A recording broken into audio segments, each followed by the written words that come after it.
and welcome aboard the Buccaneers podcast. My name is Stephen Berryessa. Thank you so much for joining us for episode 4 of The Wind in the Willows by Kenneth Grahame, read by Christy Berryessa. If you're just now joining us, click the link above for the previous videos. Otherwise, enjoy.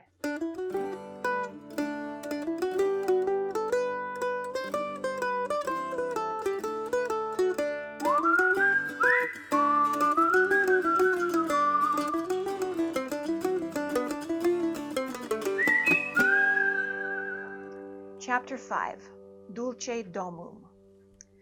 The sheep ran, huddling together against the hurdles, blowing out thin nostrils and stamping with delicate forefeet, their heads thrown back and a light steam rising from the crowded sheep pen into the frosty air as the two animals hastened by in high spirits with much chatter and laughter. They were returning across country after a long day's outing with Otter, hunting and exploring on the wide uplands where certain streams tributary to their own river had their first small beginnings, and the shades of the short winter day were closing in on them, and they still had some distance to go. Plodding at random across the plough, they had heard the sheep and had made for them, and now, leading in from the sheep pen, they found a beaten track that made walking a lighter business, and responded moreover to that small inquiring something which all animals carry inside them, saying unmistakably, "Yes, quite right, this leads home." "It looks as if we're coming to a village," said the mole somewhat dubiously, slackening his pace, as the track, that had in time become a path and then had developed into a lane, and now handed them over to the charge of a well-metalled road. The animals did not hold with villages, and their own highways, thickly frequented as they were, took an independent course, regardless of church, post office, or public house. "Oh, never mind," said the rat. "At this season of the year they're all safe indoors by this time, sitting around the fire. Men, women, and children, dogs and cats and all. We shall slip through all right, without any bother or unpleasantness, and we can have a look at them through their windows, if you like, and see what they're doing." The rapid nightfall of mid-December had quite beset the little village as they approached it on soft feet over a first thin fall of powdery snow. Little was visible but squares of a dusky orange-red on either side of the street, where the firelight or lamplight of each cottage overflowed through the casements into the dark world without.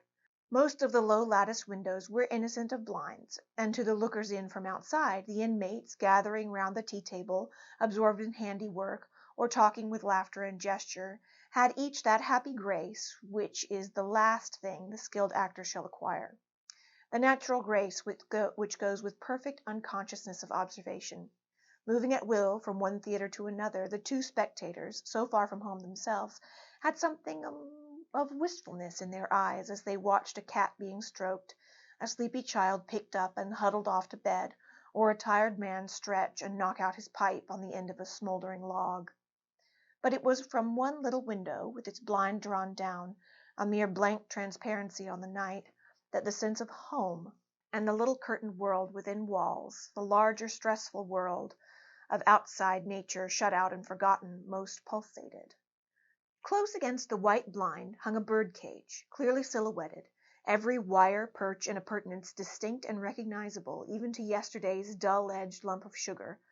On the middle perch, the fluffy occupant, head tucked well into feathers, seemed so near to them as to be easily stroked, had they tried.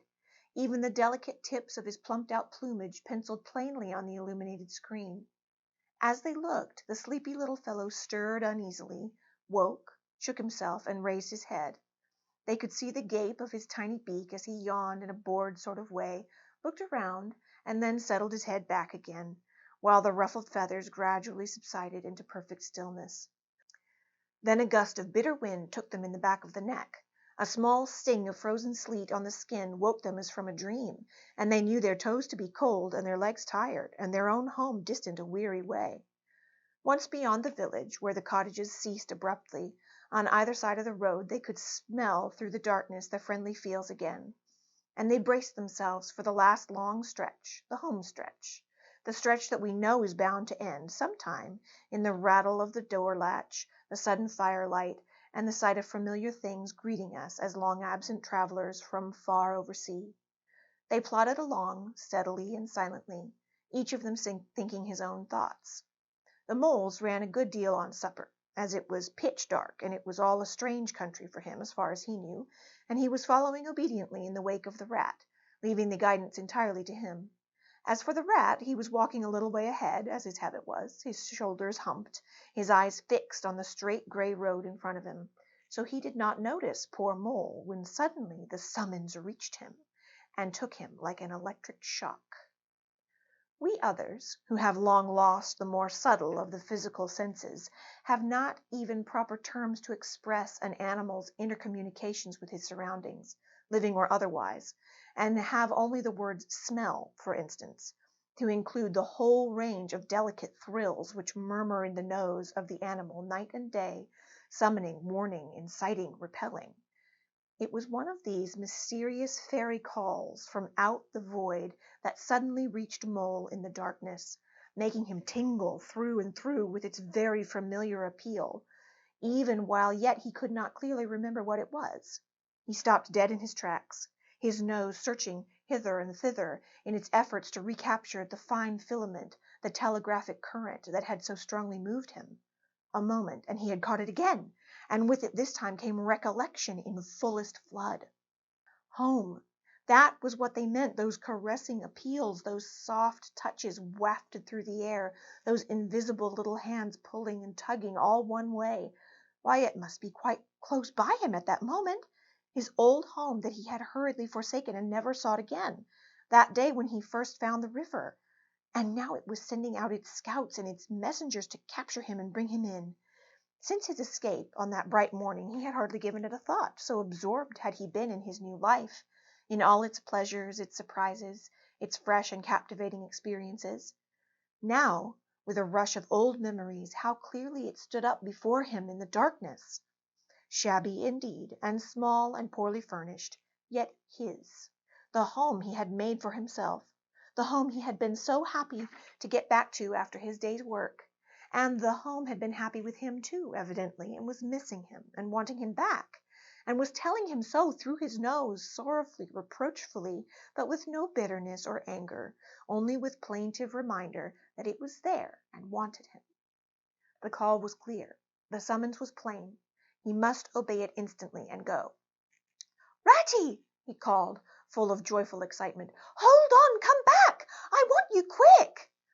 "Oh, come along, Mole, do," replied the rat. "Oh, wait," he says cheerfully. "Oh, come along, Mole, do," replied the rat cheerfully, still plodding along. "Please stop, Ratty," pleaded the poor Mole in anguish of heart.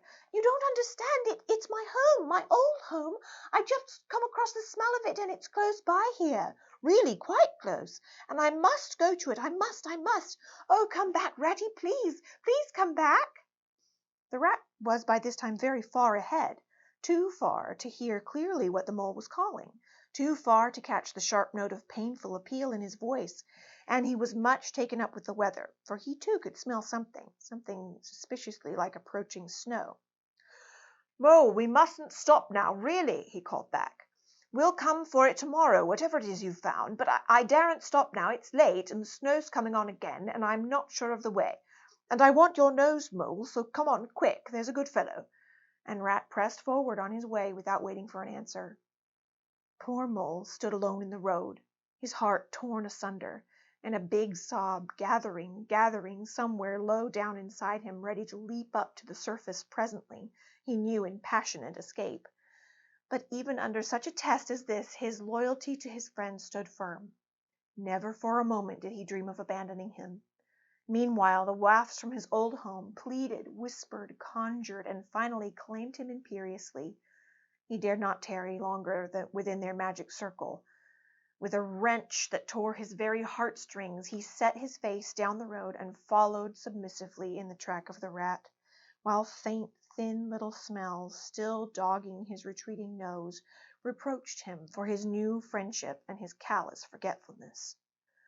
With an effort he caught up to the unsuspecting rat, who began chattering cheerfully about what they would do when they got back, and how jolly a fire of logs in the parlor would be, and what a supper he meant to eat, never noticing his companion's silence and distressful state of mind. At last, however, when they had gone some considerable way further, and were passing some tree stumps at the edge of a copse that bordered the road, he stopped and said kindly, Look here, Mole, old chap, you seem dead tired. No talk left in you, and your feet dragging like lead. We'll sit down here for a minute and rest. The snow has held off so far, and the best part of our journey is over." The mole subsided forlornly on a tree stump, and tried to control himself, but he felt it surely coming. The sob he had fought with for so long refused to be beaten. Up and up it forced its way to the air, and then another, and others thick and fast, till poor Mole at last gave up the struggle, and cried freely and helplessly and openly, now that he knew it was all over, and he had lost what he could hardly be said to have found. The rat, astonished and dismayed at the violence of Mole's paroxysm of grief, did not dare to speak for a while. At last he said very quietly and sympathetically, "What is it, old fellow? Whatever can the matter be? Tell us your trouble, and let me see what I can do."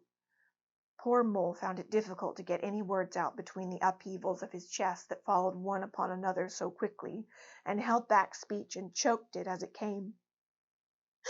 "I know it's a shabby, dingy little place," he sobbed forth at last brokenly. "Not like your cozy quarters or Toad's beautiful hall or Badger's great house, but it was my own little home, and I was fond of it, and I went away and forgot all about it, and then I smelt it suddenly on the road when I called you, and you wouldn't listen, Rat, and everything came back to me with a rush, and I wanted it. Oh dear, and when you wouldn't turn back, Ratty, and I had to leave it, though I was smelling it all the time, I thought my heart would break. We might have just gone by and had one look, Ratty, only one look. It was close by, but you wouldn't turn back, Ratty. You wouldn't turn back. Oh dear. Recollection brought fresh waves of sorrow, and sobs again took full charge of him, preventing further speech. The rat stared straight in front of him, saying nothing, only patting Mole gently on the shoulder. After a time he muttered gloomily, "I see it all now. What a pig I've been. A pig, that's me, just a pig, a plain pig." He waited till Mole's sobs became gradually less stormy and more rhythmical. He waited till the last sniffs were frequent and sobs only intermittent. Then he rose from his seat, and remarking carelessly, "Well, now we'd rather better get going on, old chap," set off up the road again, over the toilsome way they had come. "Wherever are you going to, Ratty?" cried the tearful Mole, looking up in alarm. "We're going to find that home of yours, old fellow," replied that rat pleasantly. "So you had better come along, for it will take some finding, and we shall want your nose." "Oh, come back, Ratty, do!" cried Mole, getting up and hurrying after him. It's no good, I tell you. It's too late and too dark, and the place too far off, and the snow's coming, and I never meant to let you know I was feeling that way about it. It was all an accident and a mistake. And think of Riverbank and your supper." "Hang Riverbank and supper too," said the rat heartily. "I tell you I am going to find this place now if I have to stay out all night. So cheer up, old chap, and take my arm, and we'll soon be back there again." Still snuffling, pleading, and reluctant, Mole suffered himself to be dragged back along the road by his imperious companion, who, by a flow of cheerful talk and anecdote, endeavored to beguile his spirits back, and make the weary way seem shorter. When at last it seemed to the rat that they must be nearing that part of the road where Mole had been so held up, he said, "Now, no more talking. Business. Use your nose and give your mind to it." They moved on in silence for some little way. Then suddenly the rat was conscious, through his arm that was linked in Mole's, of a faint sort of electric thrill that was passing down that animal's body. Instinctively he disengaged himself, fell back a pace, and waited, all attention. The signals were coming through. Mole stood a moment rigid, while his uplifted nose, quivering slightly, felt the air. Then a short, quick run forward, a fault, a check, a try back, and then a slow, steady, confident advance. The rat, much excited, kept close to his heels as the mole, with something of the air of a sleep-walker, crossed a dry ditch, scrambled through a hedge, and nosed his way over a field, open and trackless, and bare in the faint starlight. Suddenly, without giving warning, he dived, but the rat was on alert, and promptly followed him down the tunnel to which his unerring nose had faithfully led him. It was close and airless, and the earthy smell was strong, and it seemed a long time to Rat ere the passage ended and he could stand erect and stretch and shake himself. The mole struck a match, and by its light the rat saw that they were standing in an open space, neatly swept and sanded underfoot, and directly facing them was Mole's little front door, with Mole End painted in Gothic lettering over the bell pull at the side. Mole reached down a lantern from a nail on the wall and lit it, and the rat, looking around him, saw that they were in a sort of forecourt. A garden seat stood to one side of the door, and on the other a roller, for the mole, who was a tidy animal when at home, could not stand having his ground kicked up by other animals into little runs that ended in earth heaps. On the walls hung wire baskets with ferns in them, alternating with brackets carrying plaster statuary, Garibaldi and the infant Samuel and Queen Victoria and other heroes of modern Italy. Down on one side of the forecourt ran a skittle alley, with benches along it and little wooden tables marked with rings that hinted at beer mugs. In the middle was a small round pond containing goldfish, and surrounded by a cockleshell border. Out of the center of the pond rose a fanciful erection clothed in more cockleshells, and topped by a large silver glass ball that reflected everything all wrong and had a very pleasing effect. Mole's face beamed at the sight of all these objects so dear to him, and he hurried Rat through the door, lit a lamp in the hall, and took one glance around his old home. He saw the dust lying thick on everything, saw the cheerless, deserted look of the long neglected house, and its narrow, meager dimensions, its worn and shabby contents, and collapsed again on the hall chair, his nose in his paws. "Oh, Ratty!" he cried dismally.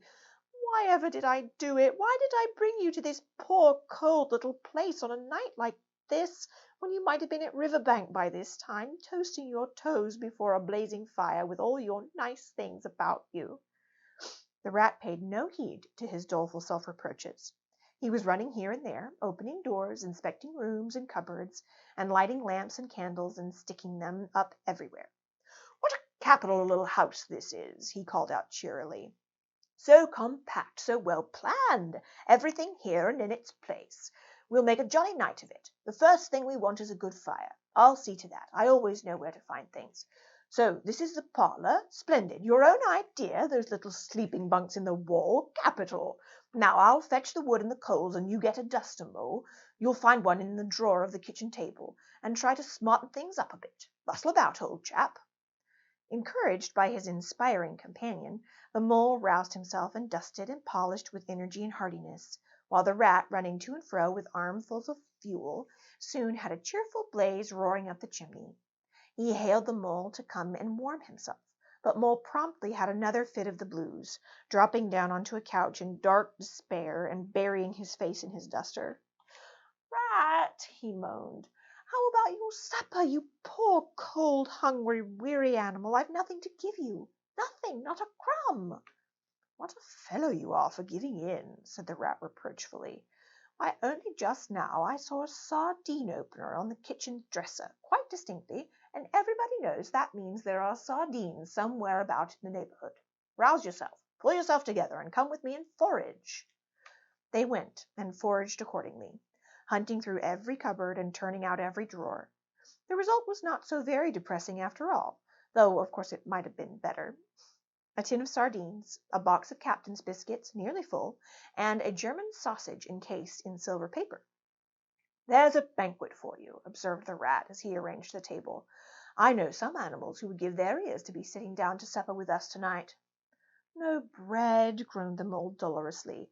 "No butter, no pâté de foie gras, no champagne," continued the rat, grinning.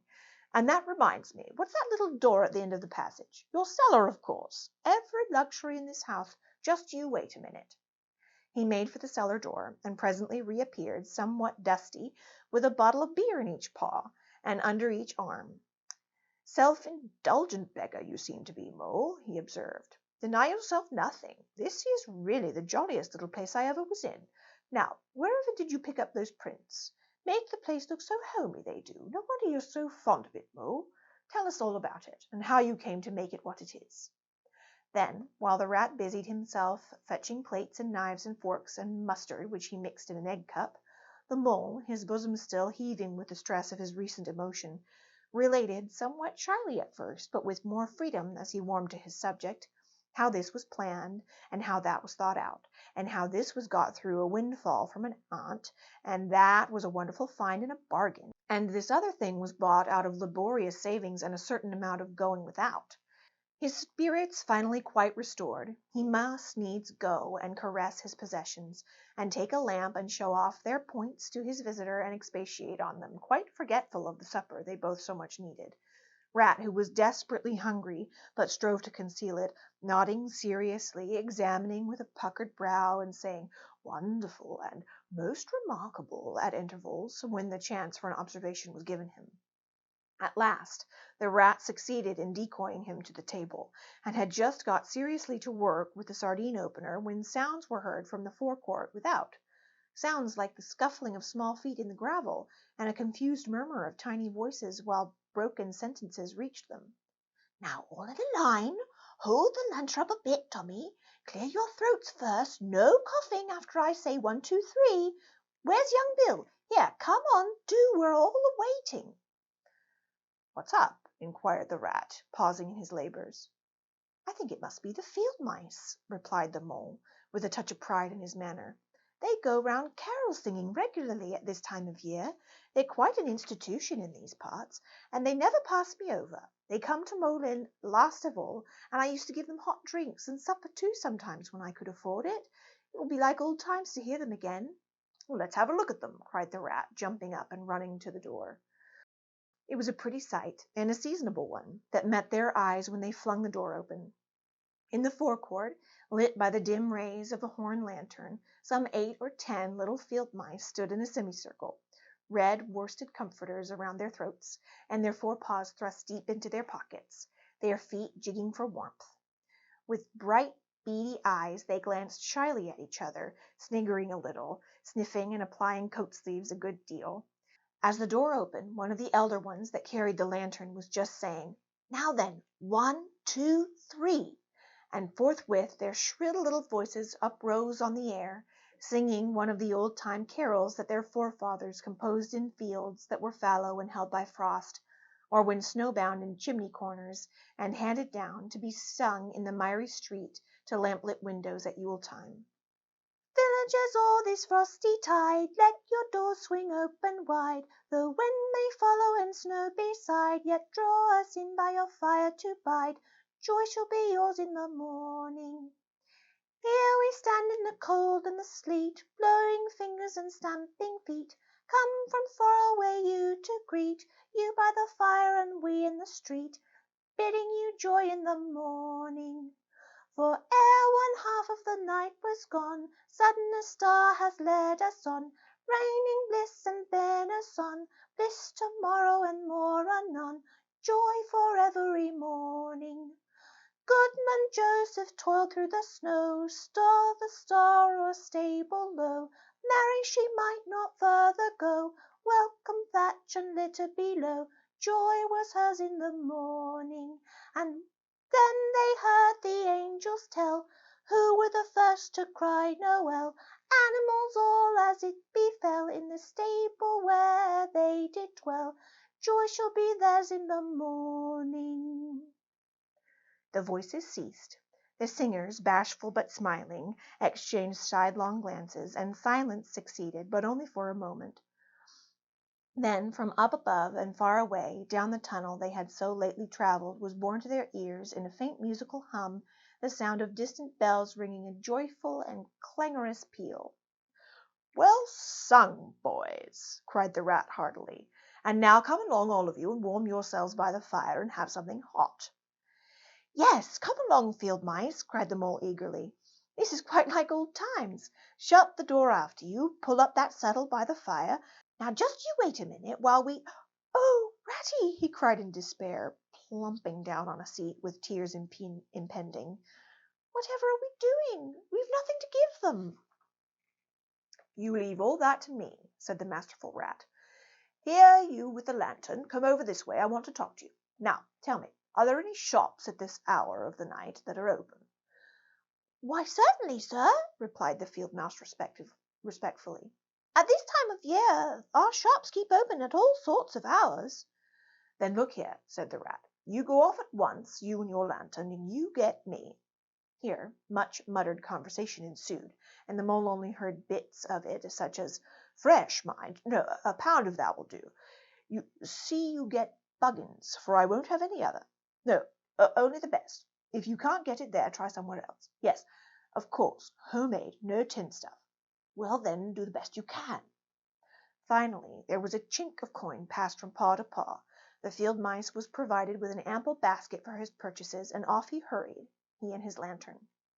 The rest of the field mice, perched in a row on the settle, their small legs swinging, gave themselves up to enjoyment of the fire, and toasted their chilblains till they tingled; while the mole, failing to draw them into easy conversation, plunged into family history, and made each of them recite the names of his numerous brothers, who were too young, it appeared, to be allowed to go out a-carolling this year, but looked forward very shortly to winning the parental consent.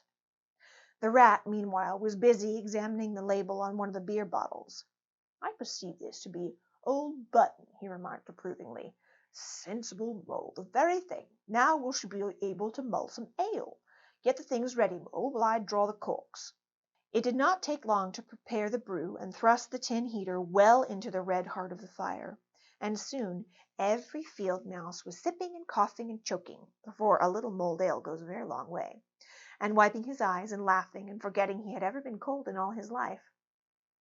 "They act plays, too, these fellows," the mole was explaining to the rat. "Make them up all by themselves and act them out afterwards, and very well they do it, too. They gave us this capital one last year, about a field mouse who was captured at sea by a Barbary corsair and made to row in a galley, and when he escaped and got home again his lady love had gone into a convent. Here, you were in it, I remember. Get up and recite a bit." The field mouse addressed got up on his legs, giggled shyly, looked around the room, and remained absolutely tongue-tied.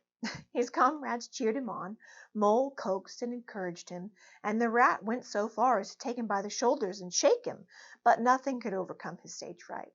They were all busily engaged on him like watermen applying the Royal Humane Society's regulations to a case of long submersion, when the latch clicked, the door opened, and the field mouse with the lantern reappeared, staggering under the weight of his basket. There was no more talk of play-acting, once the very real and solid contents of the basket had been tumbled out onto the table. Under the generalship of Rat, and everybody was set up to do something or to fetch something.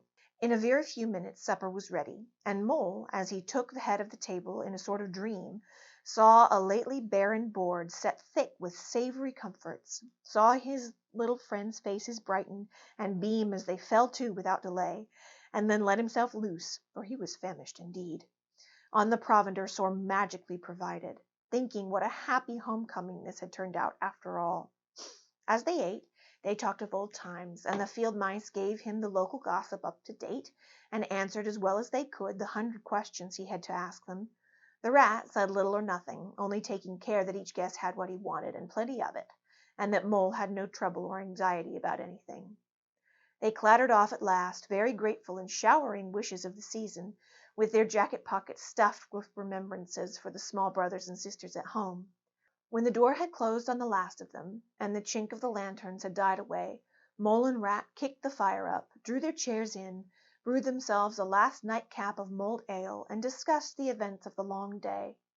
At last the Rat, with a tremendous yawn, said, "Well, old chap, I'm ready to drop. Sleepy is simply not the word. That your own bunk over on that side? Very well, then, I'll take this. What a ripping little house this is. Everything so handy." He clambered into his bunk and rolled himself well up in the blankets, and slumber gathered him forthwith, as a swath of barley is folded into the arms of the reaping machine. The weary Mole, also, was glad to turn in without delay, and soon had his head on his pillows in great joy and contentment.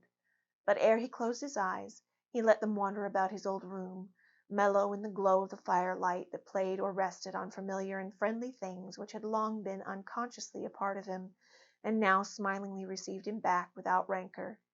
He was now in just the frame of mind that the tactful rat had quietly worked to bring about in him. He saw clearly how plain and simple, how narrow even, it all was, but clearly too how much it all meant to him, and the special value of some such anchorage in one's existence.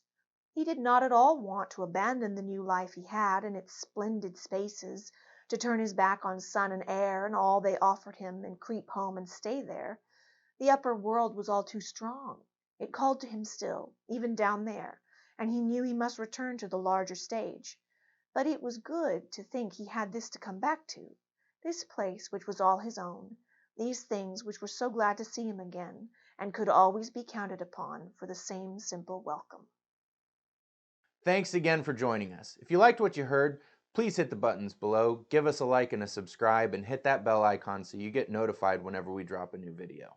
You can follow the links to find us on Facebook, Instagram, and Twitter. Please share us with your friends and family, and join us next time for the next episode of the Buccaneers podcast.